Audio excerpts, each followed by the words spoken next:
Bonjour les amis Bélier, j'espère que vous allez bien. Bélier en signe solaire, en signe lunaire, Bélier à l'ascendant. On se retrouve pour votre tirage sur la deuxième quinzaine de mai. J'espère que vous allez bien. J'espère que vous êtes en forme, que vous avez bien profité de votre pont. J'allais vous dire que, ouais, effectivement, on va interroger l'oracle G par rapport à,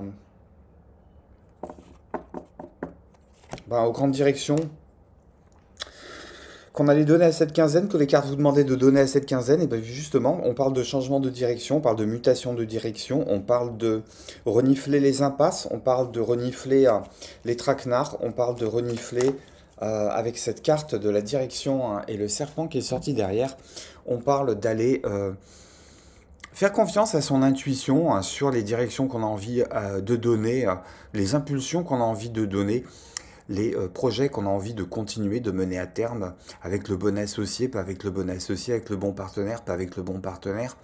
On réinterroge aussi. On réinterroge. Pour certaines et certains, ça peut être sur cette deuxième quinzaine de mai, la prise de conscience. Hein. J'ai retrouvé les cartes là parce que j'ai rebrassé le jeu comme un bourrin.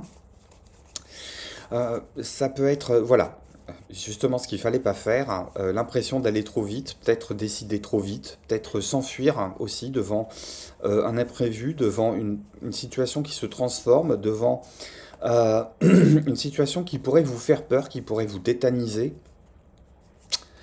Euh,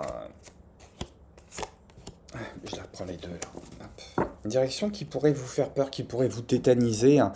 Ça pourrait être aussi un signal d'alarme par rapport à quelque chose qui s'effrite parce que ça se transforme. Ça se transforme parce que ça ne rapporte plus de fruits. Je pense qu'il y a une interrogation aussi à savoir, aller mesurer ce qu'on est en train de gagner, ce qu'on est en train de perdre, ce qu'on a pu gagner, ce qu'on a pu perdre aussi.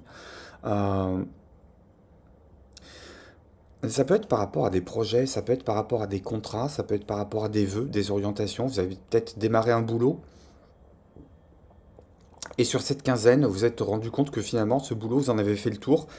Il vous plaît tout autant, mais vous avez envie de passer à l'étape supérieure parce qu'il y a le côté ronron qui est en train d'arriver. Il y a le côté je m'ennuie, j'ai fait le tour du truc, j'ai envie d'autres responsabilités, j'ai envie d'autres dossiers, j'ai envie d'autres missions et j'ai envie d'aller grimper des échelons. Et on vous dit d'analyser cette situation et de ne pas claquer la porte en posant votre démission parce que ce qui risquerait de se reproduire, c'est à nouveau vous retrouver le même boulot dans des circonstances qui pourraient être différentes, mais où on vous demanderait exactement les mêmes choses et les mêmes missions. Ça peut être interroger un partenaire, interroger le... Comment je vais dire ça? C'est interroger le partenaire, non pas la lampe dans la tronche façon garde à vue, mais interroger le comportement d'un partenaire. C'est interroger le comportement d'un partenaire et vous questionner aussi comment ça vous surprend, comment ça vous soulage, comment ça vous fait du bien parce que ça vous allège un petit peu votre poids, votre charge mentale. Ça peut aussi vous désarçonner parce que finalement la personne qui est en train de faire le job que vous avez délégué ou qui est en train de prendre la responsabilité que vous avez déléguée, votre partenaire finalement vous surprend, mais peut-être pas nécessairement dans le bon sens. Vous êtes en train de vous dire, est-ce que c'est moi qui me fait des films? Est-ce que c'est moi qui ai une mauvaise interprétation de la situation? Ou bien est-ce que en face de moi j'ai un fiefé filou? Ou bien quelqu'un qui est en train de se payer ma tête et qui n'en fait qu'à sa tête justement? Et est-ce que ce serait pas bon de discuter, de voir comment on peut transformer ce relationnel-là ou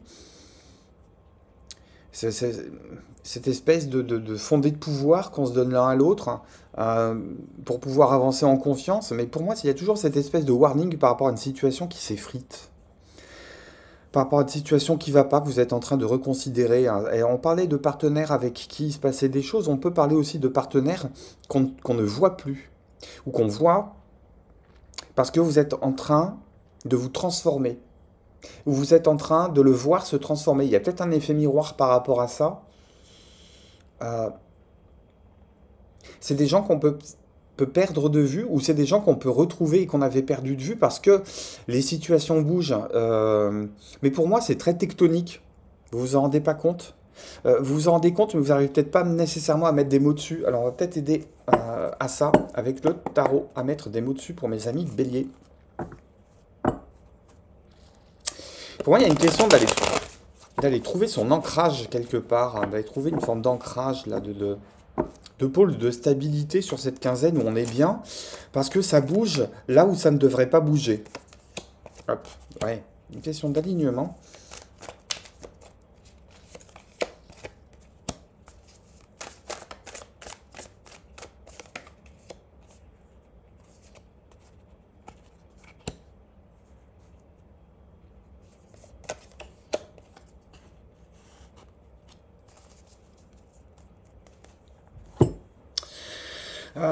Message qui ne parlera pas à tous les béliers de la même façon, mais j'entends que sur cette quinzaine, euh, ce qu'on pensait être une défaite, ce qu'on pensait être une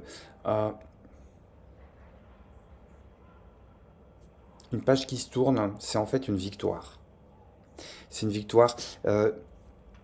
S'il y a une poisse ou un imprévu qui vous tombe sur la tronche, parce que j'ai quand même le serpent, j'ai quand même la tour, euh, si vous arrivez face à des déconvenus, des imprévus, assez déstabilisants, on vous demande de pas vous laisser éparpiller, de ne pas vous laisser disséminer ni dans vos pensées ni dans vos actions, mais plutôt d'aller faire du zen, d'aller vous recentrer et d'accueillir ces imprévus comme étant des opportunités cachées, comme étant des cadeaux.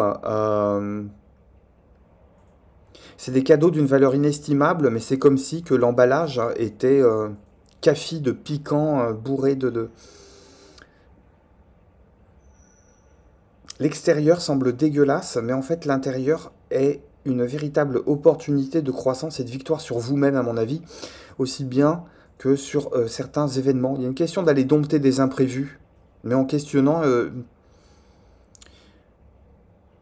votre marge de manœuvre aussi, votre marge de contrôle. Il y a une question d'aller tester son propre pouvoir par rapport à une situation ou des imprévus sur lesquels on voudrait intervenir, on voudrait gérer, on voudrait pouvoir tout gérer, mais on ne peut pas tout gérer. Il y a une question aussi de lâcher l'affaire par rapport à ce sur quoi vous n'avez aucun pouvoir d'action, parce que ça engendrerait de la frustration, ça engendrerait du repli sur soi. Et il y a quelque chose qui me dit aussi de raison garder, de ne pas agir par peur, de ne pas réagir. Agir d'accord, réagir non. Voilà ce qu'on vous demande sur cette quinzaine. Qu'est-ce que j'ai d'autre comme conseil? Ouais, il y a une question de... Ah, ça y est, je l'entends. Il y a une question de faire la lumière sur ce qui est votre zone de confort et votre zone de sécurité. Mélangez pas les deux. Votre zone de confort n'est pas nécessairement une zone de sécurité. C'est peut-être même là où le serpent est tapis dans l'ombre, à mon avis. Une question d'aller interroger votre zone de confort qui n'est pas si confortable que ça. Il y a une question d'aller interroger votre zone d'action qui est peut-être beaucoup plus vaste que ce que vous pressentez. Une question de pouvoir aussi réorienter des directions qu'on s'est données professionnellement, affectivement, financièrement. On a toujours la possibilité de dire non, je me suis trompé, puis de faire marche arrière et puis de changer les choses. Donc cette quinzaine, c'est une quinzaine d'interrogation pour moi. Et une question aussi de se dire quand est-ce que je suis bien. Et peut-être qu'on n'est pas nécessairement bien dans sa zone de confort. Mais peut-être qu'on est bien dans une forme de lâcher-prise et de réinterrogation et de se dire, ok, j'ai toujours la possibilité d'aller transformer une situation et je suis beaucoup plus libre que je le pense. Et si cette liberté, je ne l'ai pas ou elle ne me saute pas aux yeux, j'ai peut-être à aller la conquérir ou aller me confronter à ça. Se confronter au vide, ça peut foutre le vertige, mais ça rassure parce qu'il y a cette espèce de sensation d'espace, de liberté, de non-étouffement, même si on le paye avec cette sensation-là de vertige. Voilà ce que me disent les cartes pour vous. On se retrouve très vite, mes amis béliers, sur le taroscope de juin. D'ici là, je vous embrasse. Prenez soin de vous et à très très bientôt. Un pouce, un commentaire pour soutenir la chaîne. Et moi, je vous dis bye bye.